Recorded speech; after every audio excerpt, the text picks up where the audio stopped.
Monsieur le Président, bonsoir et merci de nous recevoir ici dans votre bureau présidentiel au cœur de Téhéran. Vous nous recevez 3 jours après des manifestations qui ont eu lieu à Téhéran et dans d'autres villes du pays. 4 mois après le premier tour de l'élection présidentielle que vous avez remporté avec 63%, une partie de la population conteste toujours votre élection. Tous les leaders de l'opposition étaient dans la rue. De nombreuses voix s'élèvent encore. Alors je dois vous poser la question, avez-vous volé cette élection comme l'opposition le dit? En Iran, il y a la liberté. Les gens peuvent s'exprimer. Mais c'est la loi qui règne. Au sujet des élections aussi, c'est la loi qui règne. Nous n'avons pas de problème. Les gens s'expriment et la loi fait son travail. Le gouvernement iranien est le gouvernement le plus légitime de la région et du monde. Quand Nicolas Sarkozy dit que les Iraniens méritent mieux que l'actuel régime, vous voulez dire que M. Sarkozy s'ingère dans les affaires internes de notre nation? Moi, j'ai aussi le même avis. Je pense que le peuple français mérite de meilleurs dirigeants. La colère de M. Sarkozy pour nous n'est pas fiable.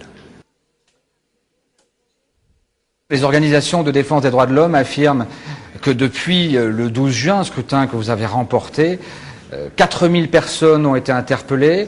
Il y a eu encore 25 ou 30 interpellations vendredi dernier. 36 personnes au moins, disent les ONG, ont perdu la vie. Tout le monde se souvient des images de la jeune Neda abattue en pleine rue. Elle est devenue l'icône de ce mouvement. Il y aurait eu des cas de viol et de torture dans les prisons. Et ces 4 derniers mois, vous ne vous êtes jamais exprimé à ce sujet. Vous n'avez rien dit. En même temps que j'ai donné mon point de vue, j'ai demandé au pouvoir judiciaire d'agir plus vite et avec plus de précision. Et ils le feront. En Iran, tous ceux qui sont accusés et sont coupables sont condamnés conformément à la loi. Que ce soit des officiers des forces de l'ordre ou des piétons qui mettent le feu ou bien d'autrui. Les morts, les torturés? Nous sommes désolés concernant ceux qui ont provoqué la révolte. Demandez-le à la chaîne Voice of America, la chaîne BBC et au ministre français des Affaires étrangères qui a aussi encouragé les révoltes. Nous sommes désolés. Une partie de nos compatriotes ont subi des pertes. Pour vous, Bernard Kouchner est responsable des événements qui se sont produits ces 4 derniers mois? Bernard Kouchner est responsable de la mort de Neda Soltani? Lui aussi. Oui, il est responsable. Demain, vous vous envolez pour les États-Unis, pour New York, pour l'Assemblée générale des Nations unies. Alors vos pas vont croiser ceux de Barack Obama, le président américain, qui à l'égard de Téhéran, depuis son élection, a décidé de tendre la main. Allez-vous saisir cette main? Nos positions sont claires. Nous sommes coutumiers du dialogue, mais dans le cadre de la justice et du respect. Nous attendons de voir la conduite de M. Obama dans les faits et les changements dont il a parlé dans l'action.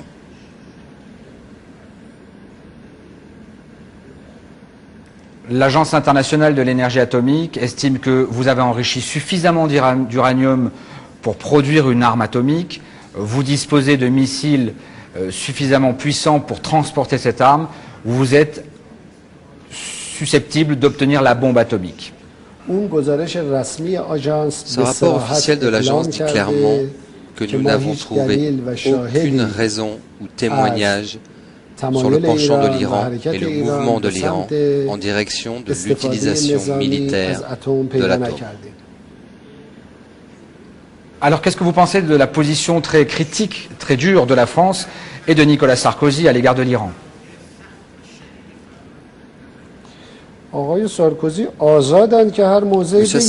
libre d'adopter la position qu'il veut. Nous ne pouvons pas lui dire quelle position adopter. Mais je pense qu'il est réellement dans l'erreur. Il ne doit pas sacrifier la France pour les intérêts d'autrui.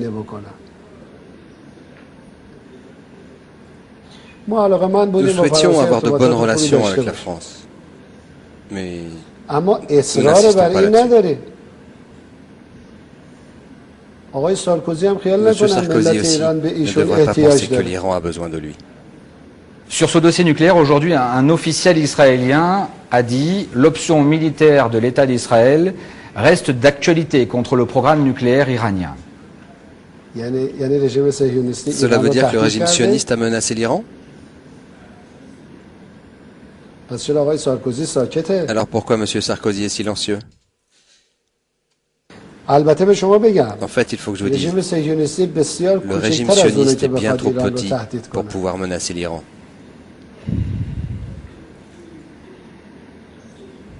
Ces menaces, de notre point de vue, ne comptent même pas. Nous sommes réellement capables de nous défendre et de faire regretter quiconque nous menacerait. Hasard de l'Organisation des Nations Unies, vous serez assis à quelques fauteuils du Premier ministre israélien Benjamin Netanyahou. À lui aussi, avez-vous prévu de lui parler? Avez-vous prévu de vous adresser à lui? Nous ne reconnaissons fondamentalement pas le régime sioniste. Et nous n'avons aucun besoin de dialogue avec lui.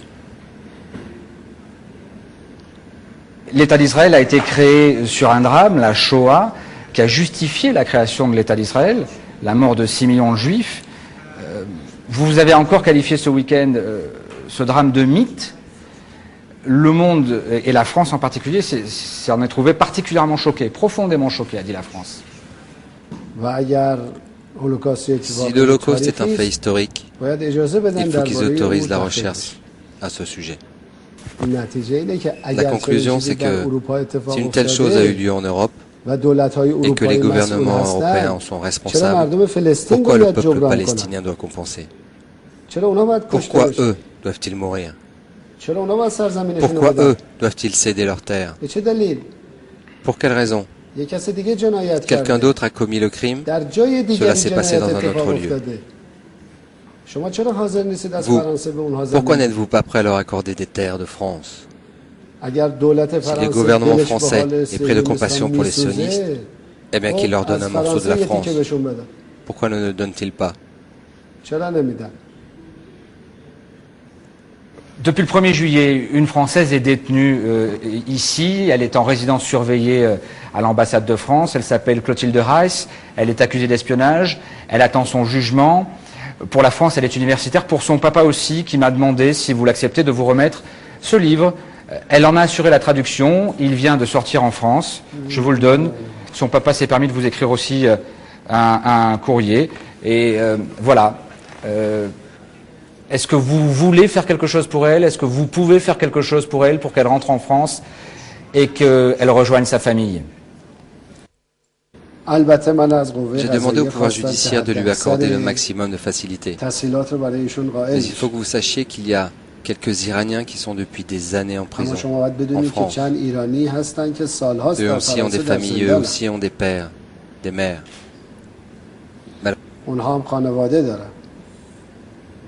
Malheureusement, nous n'avons observé aucun mouvement de la part du gouvernement français pour venir en aide à ces prisonniers.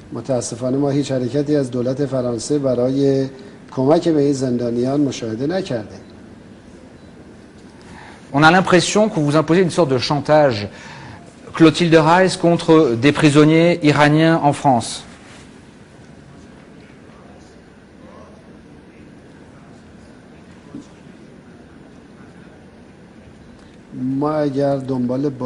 Si nous cherchons à faire du chantage, il existe des méthodes plus simples. C'est une espionne pour vous? Je ne suis pas juge. Le juge jugera conformément à la loi.